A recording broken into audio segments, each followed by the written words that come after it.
বন্ধুরা, আজকে আমি পুঁই মেটলির তরকারি করব।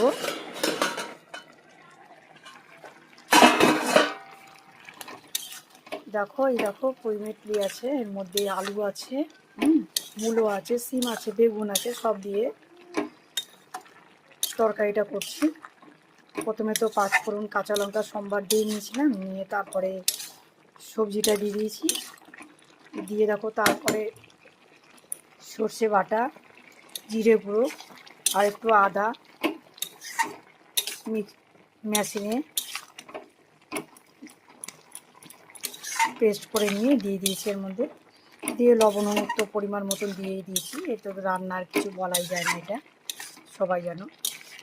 এবার এটা ভাপাতে দিয়েছি, ঢাকা দিয়ে দেবো। দেখো আমার এই সবজিটা হয়ে গেছে। দেখো পুঁই মেটলির পুঁই শাকের তরকারিটা আমার হয়ে গেছে। এখানে রেসিপিটা শেষ করলাম। Bye bye.